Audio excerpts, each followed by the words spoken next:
Order 32 suit by or against minor and person of unsound mind. आता suit by or against minor. minor नी सूट दाखल कसा करायचा किंवा मायनरच्या अगेन्स्ट कोणी सूट दाखल कसा करायचा किंवा अनसाउंड माइंड साठी ही रूल लागू होतात. म्हणजे जो की ल्युनॅटिक पर्सन आहे, अनसाउंड माइंड आहे, त्याला तेवढी बुद्धी नाही आहे. मायनर टू सू बाय नेक्स्ट फ्रेंड. पहिले सांगितले की मायनरनी सूट कसा दाखल करावा, नेक्स्ट फ्रेंड. म्हणजे समजा जर एखादा 15 वर्षाचा 16 वर्षाचा मुलगा आहे, त्याला सिव्हिल सूट दाखल करायचा आहे, ठीक आहे की नाही. मग त्यांनी कोणतरी आपल्या जवळचं घ्यावं एक नेक्स्ट फ्रेंड म्हणून आणि त्याच्या थ्रू सूट दाखल करावा. आपल्याला प्रिडिंग मध्ये सांगितलेलं आहे की जेव्हाही काही पर्टिक्युलर्स एक्स्ट्रा द्यायचे असतात तुम्हाला अपेंडिक्स मध्ये पाहिजे तर तिथे लिहावं लागतं की हा मायनर आहे आणि याच्या बिहाफवर हा नेक्स्ट फ्रेंड जो त्याचं नाव आहे तो काय असणार आहे, सूट चालवणार आहे. त्याची सगळी लायबिलिटी सुद्धा तिथे लागते next फ्रेंडची. Every suit by a minor shall be instituted in his name by a person who in such a suit shall be called the next friend of the minors. आता मायनर जर असेल तर इथे काय म्हटलं आहे, त्याला नेक्स्ट फ्रेंडनीच सूट दाखल केल्या जाईल असं फायनली ते सांगत आहे. इथे एक्सप्लेनेशन दिले की मायनर म्हणजे कोण, मेजॉरिटी ऍक्ट मध्ये सेक्शन 3 मध्ये सांगितले की मायनर मीन्स 18 वर्षाच्या खालचा व्यक्ती. Rule 2, where suit is instituted without next friend, plain to be taken off the file. जर नेक्स्ट फ्रेंड नसेलच, मायनरनी डायरेक्ट सूट दाखल करून दिला आणि नंतर कळत तो 15 वर्षाचा बिकॉज त्याला राईटच नाही 18 वर्षाच्या आधी, तर टेकन ऑफ होईल. काय होईल, तुमचा प्लेन काढून टाकण्यात येणार आहे किंवा बाजूला ठेवण्यात येणार आहे की जा आणि नेक्स्ट फ्रेंड घेऊन या, ठीक आहे की नाही. मग इथे काय म्हटलं, where suit is instituted by or on the behalf of a minor without a next friend, the defendant may apply to have plain taken off the file with a cost to be paid by the pleader or other person by whom it was presented. मग आता इथे काय म्हटलं आहे, मायनरची liability तर कुठंच लागत नाही, पण मायनरनी सूट दाखल करून टाकला. मायनरनी स्वतः तर नसेल सूट दाखल केलं ना, कोणीतरी वकिलांनी केलं असेल किंवा कोणीतरी केलं, तर ज्यांनी हे कृत्य केलेलं आहे त्याला कॉस्ट लागणार आहे. मग तो वकील जो कोणी असेल त्या वकिलाला कॉस्ट लागू शकतो. डायरेक्टली म्हटलं आहे which cost to be paid by the pleader or other person by whom it was presented. ज्यांनी प्रेझेंट केला होता सूट विदाउट नेक्स्ट फ्रेंड त्याला कॉस्ट लागणार. कळलं. Nothing of such application shall be given to such a person and the court after hearing his objection if any may make such order in the matter as he thinks fit. मग आता court काय करेल, चल एक छोटी मोठी hearing ऐकून घेईल काय झालं काय नाही ते आणि मग याच्यावर ऑर्डर काढणार आहे की सूट घ्यायचा नाही घ्यायचा, all that. To a security to be furnished by next friend when so order. आता बघा, security to be furnished by next friend when so order. जेव्हा ऑर्डर करताय तुम्ही, कोर्ट ऑर्डर करता तेव्हा कोर्ट सेक्युरिटी सुद्धा घेतो. कशासाठी, where a suit has been instituted on the behalf of a minor by his next friend, the court may at any stage of a suit either of its own motion or on the application of a defendant and for reason to be recorded order the next friend to give a security for the payment of the cost incurred or likely to be incurred by the defendant.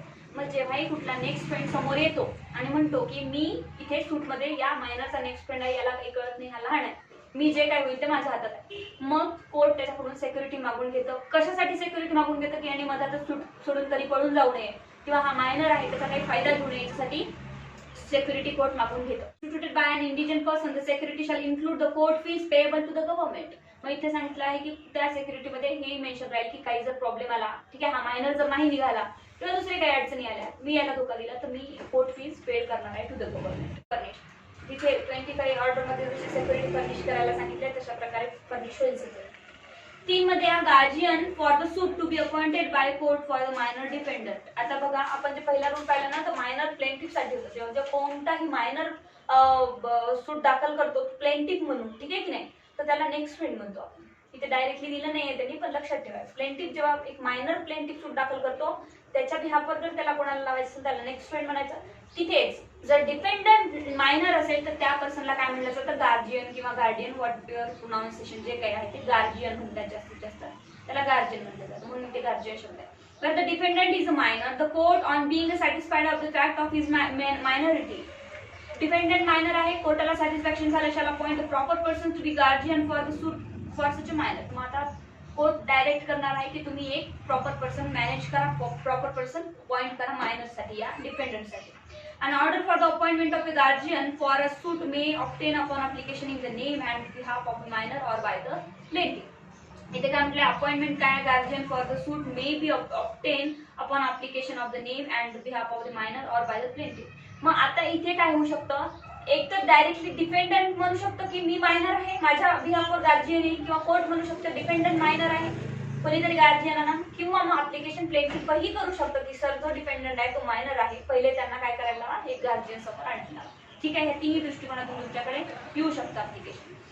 Such application shall be supported by the affidavit verifying the fact that the proposed guardian has no interest in the matter in controversy in the suit adverse to that the minor and that he is a fit person to be appointed.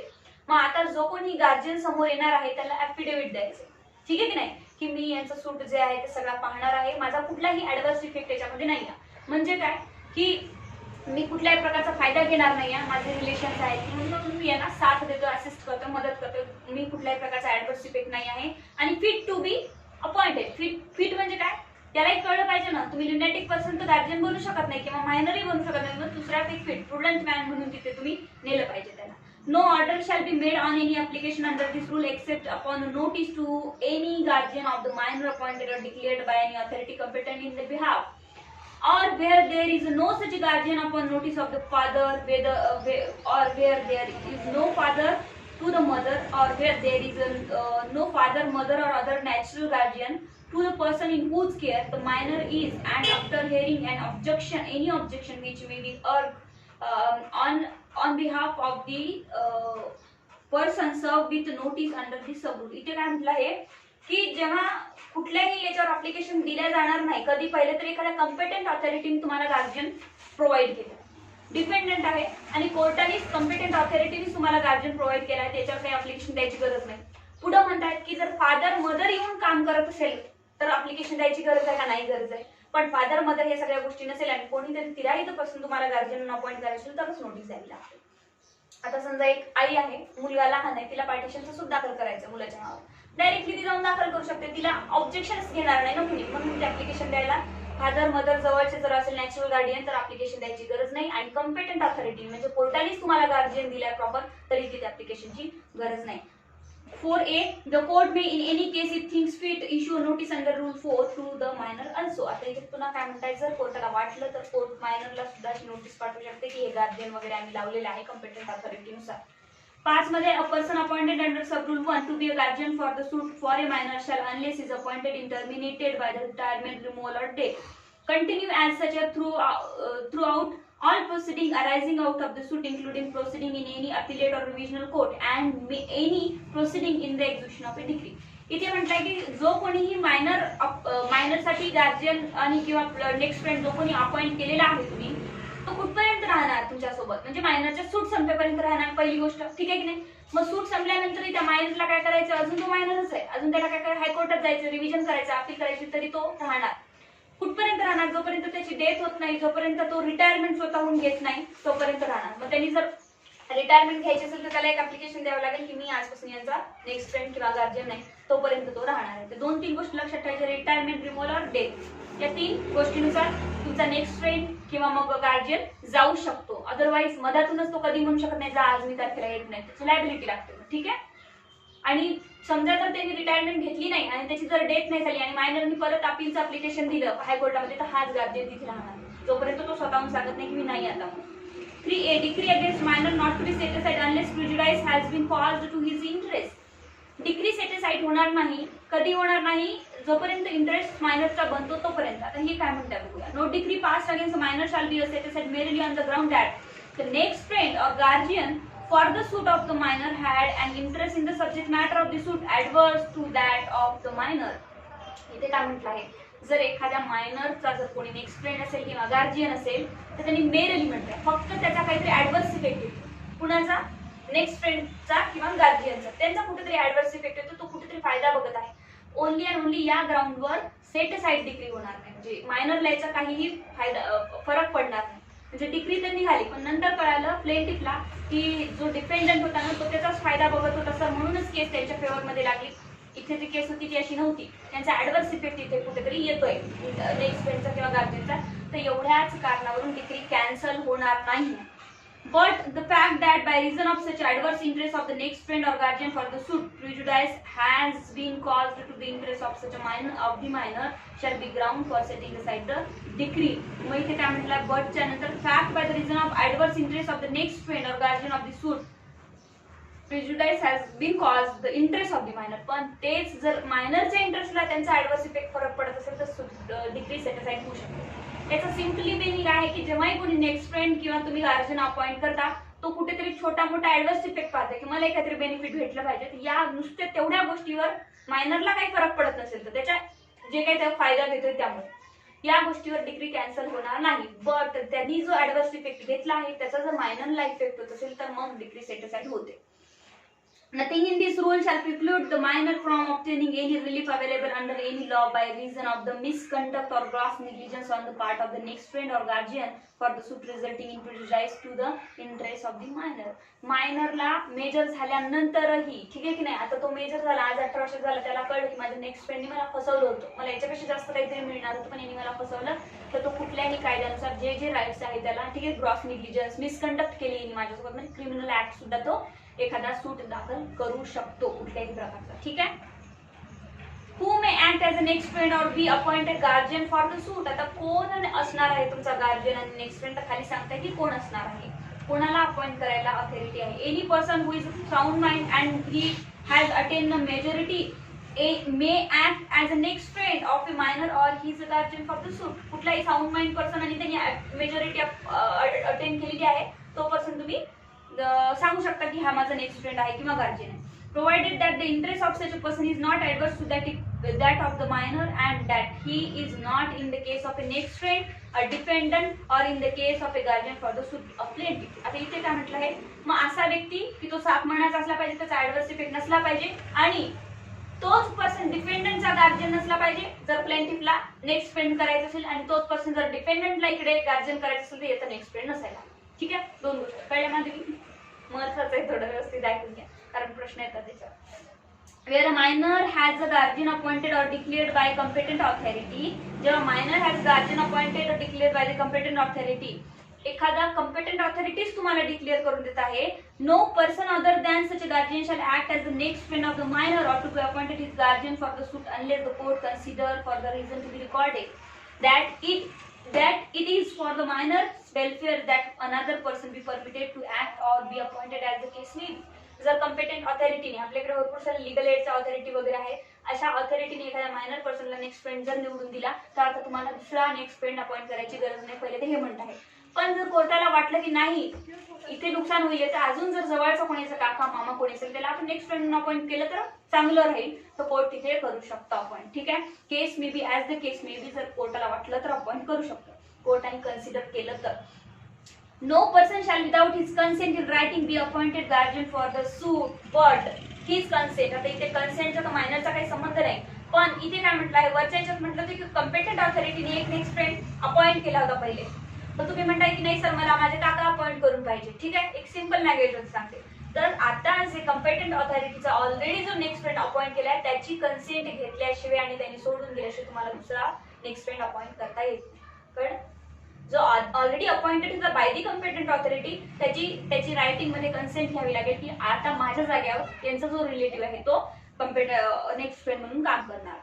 4 मध्ये where there is no other person fit and willing to act as a guardian for the suit, the court may appoint any of its officer to be such a guardian and may direct that the cost to be incurred by such officer in the performance of his duty as such a guardian shall borne either by the parties or anyone or more of the parties to the suit. मग आता इथे जर कोर्टाला वाटलं की कुणीच नाही आहे, नातेवाईक पण नाही आहे, कॉम्पिटंट ऑथॉरिटी कडून नाही आहे, तो कोर्ट कुठलाही कोर्टाचा ऑफिसर म्हणजे कोण सरकारी वकील किंवा जो कोणी ऑफिसर आहे कोर्ट एक तुम्हाला गार्जियन नेक्स्ट फ्रेंड म्हणून अपॉइंट करून देऊ शकतं आणि त्याला more of the parties to the suit म्हणजे एकापेक्षा अनेक पार्टीचं सुद्धा एक गार्जियन बनवू शकतं. Or out of any fund in the court in which minor is interested or out of the property of the minors and may give a direction for the repayment and allowances of such a cost is as a justice and the circumstances of the case may require. मग आता कोर्टाला वाटलं की मायनरकडे property आहे तर court मायनरच्या प्रॉपर्टीमधून हे payment करू शकतं त्याचं, आणि नसेल काही मायनरकडे तर कोर्ट काय करू शकतं एक फंड मधून अलाउन्सेस मधून त्यांचं म्हणजे नेक्स्ट फ्रेंडचं पेमेंट करू शकतं.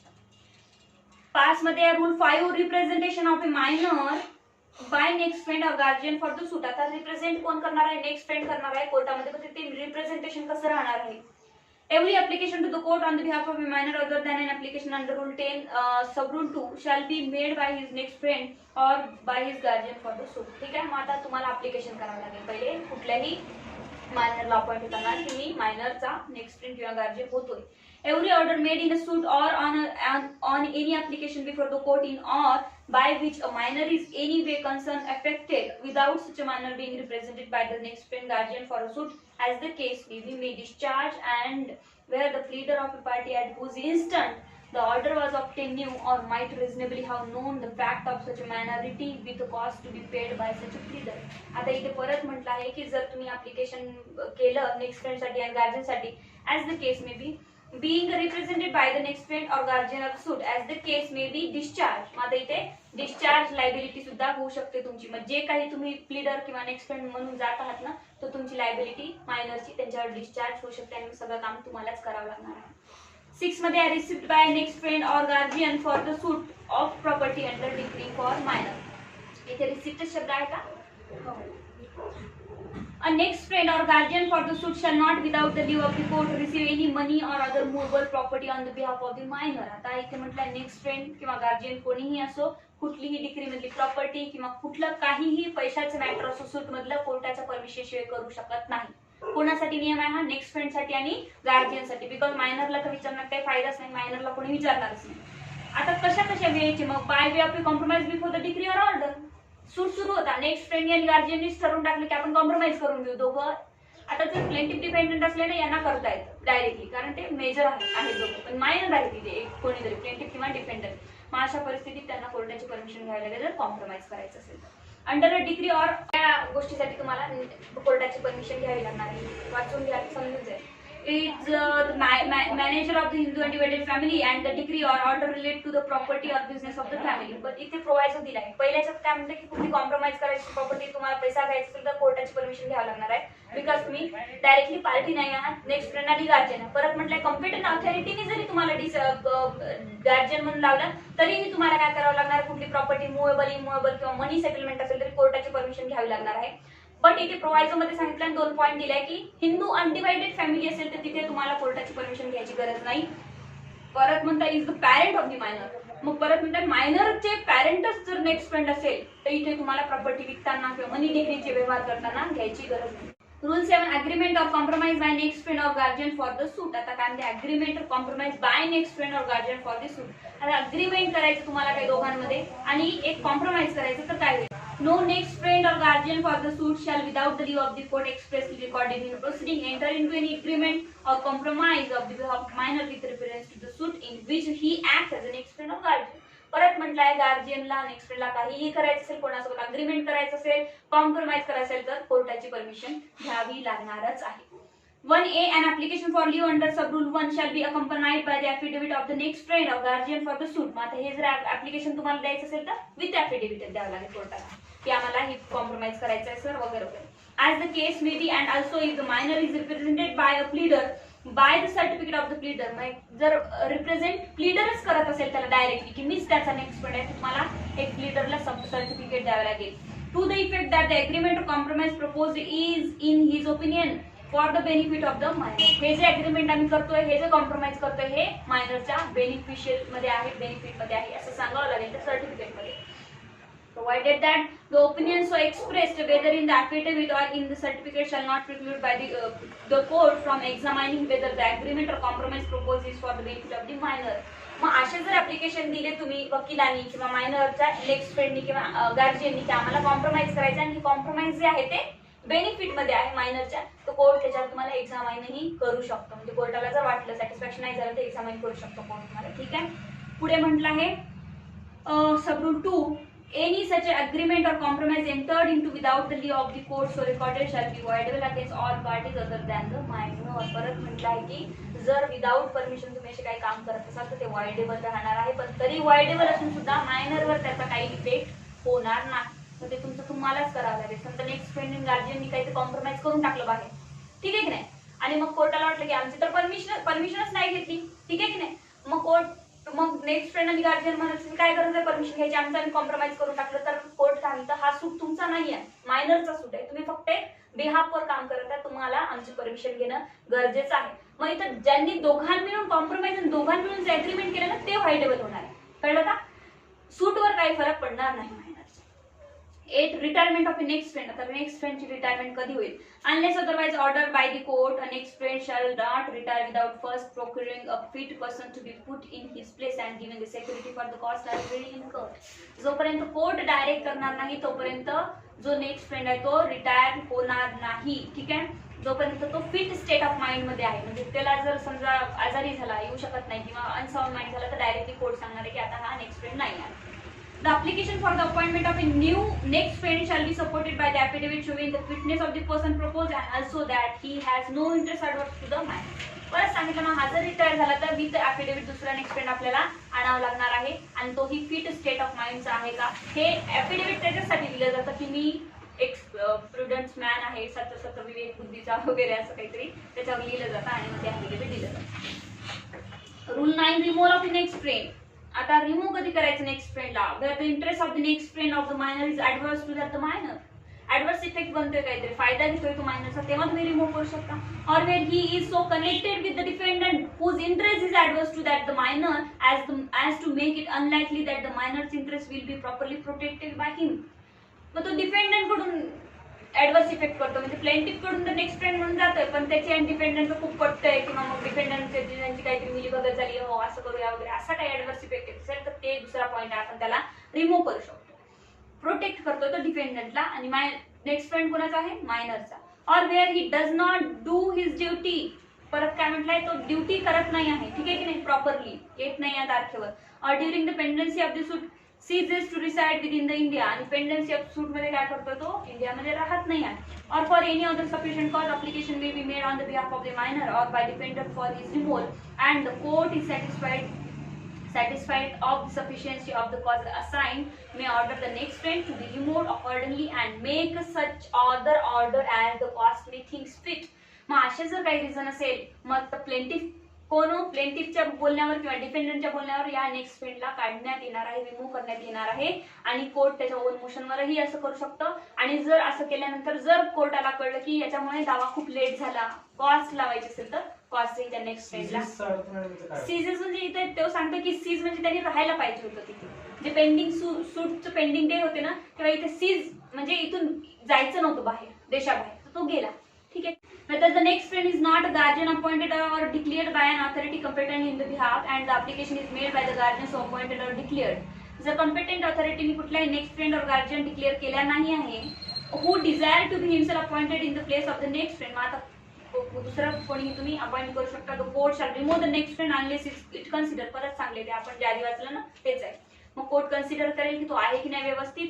For the reason to be recorded that the guardian ought not to be appointed by the next friend or the minor and shall thereupon appoint the applicant to be next friend in his place upon such term as the cost already incurred in the suit as things fit. परत म्हटलं की next friend जो competent ऑथॉरिटीने तुमचा add केलेला होता already, तो next friend जर तुम्हाला पाहिजे नसेल, दुसरा पाहिजे असेल तर कोर्टाला तुम्ही सांगू शकता. कोर्ट कन्सिडर करेल आणि अपॉइंट करणार आहे, पण तुम्हाला मग कॉस्ट वगैरे काय लागायची ते लागू शकते.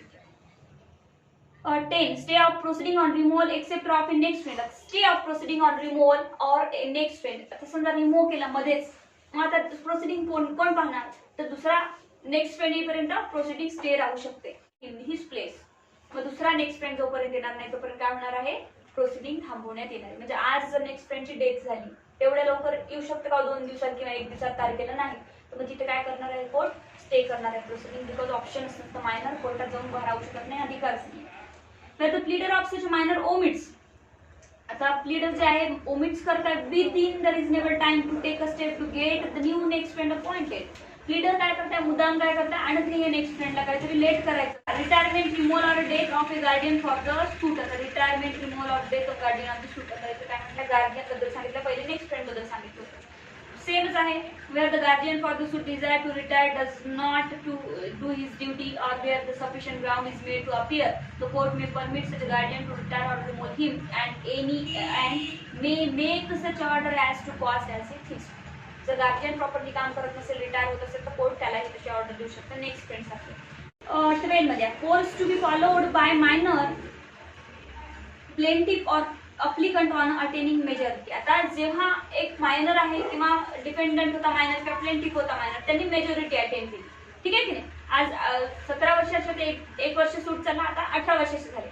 18 वर्षाचे झाल्यानंतर ते त्यांचं डिसाईड करू शकतात ना की मला आता नेक्स्ट फ्रेंड हवा आहे की नको, याला काढून टाका, की मला सूट चालवायचा की पुढे, की मला इथे डिसमिस करायचा, जे काही आहे ते आता त्यांचे निर्णय घेऊ शकतात after attaining a majority. A minor plaintiff or a minor not a party to a suit on whose behalf an application is pending shall on attaining a majority elect whether will proceed with the suit or application. काय म्हणतात ते की ते ठरवणार आहे जे काय application आहे, जे काय सूट आहे, आम्ही कंटिन्यू करायचं की नाही. तो मायनर म्हणत असेल नाही मला तर बाहेर जायचं आता उच्च शिक्षणासाठी, मला हे सूटच नाही करायचं, कॉम्प्रोमाइज करून सोडून टाका, तसंही करू शकतो बिकॉज आता त्याचे डिसिजन तो घेऊ शकतो. Where he elects to proceed with the suit or application, he shall apply for the order discharging the next friend and for leave to proceed in his own name. आता त्याला जर सूट चालवायचं असेल तर तो काय करेल, डिस्चार्ज करा लायबिलिटी कोणाची, आता नेक्स्ट फ्रेंडची, की आता हे नको मला, मी 18 वर्षाचं झालो, माझं नाव तिथे टाका, ठीक आहे, जिथे नेक्स्ट फ्रेंड होतं तिथे. The title of the suit of the application shall in such a case be corrected so as to read henceforth thus. आता हे असं येणार आहे, A B let minor by C D his next friend but now having attained majority, असं लिहिण्यात येतं कुठे, सूट वर तुमच्या, की आता यांनी मेजॉरिटी अटेन केल्यामुळे हाच सूट इथून चालवत आहे डेट पासून द्या.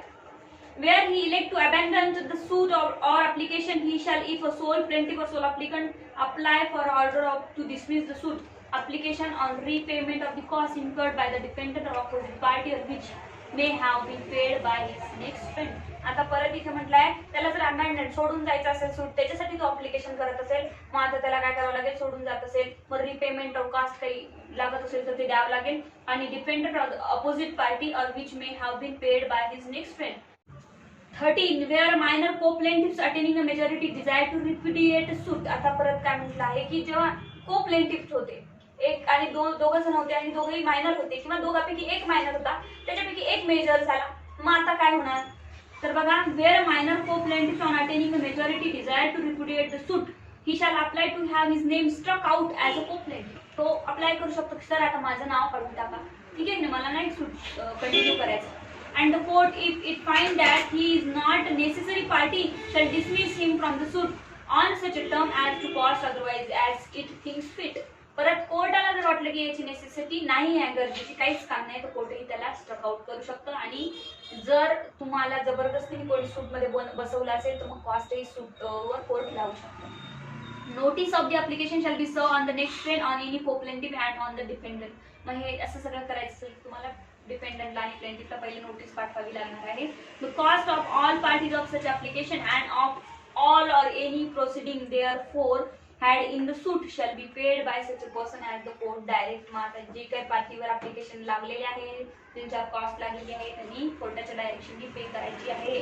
Whereas the applicant is a necessary party to the suit, the court may direct him to be made a defendant. The applicant is a necessary party to the suit. कुठलाही applicant application केलेलं necessary पार्टीचं सूट असेल तर त्याला court dependent बनवून घेणार आहे.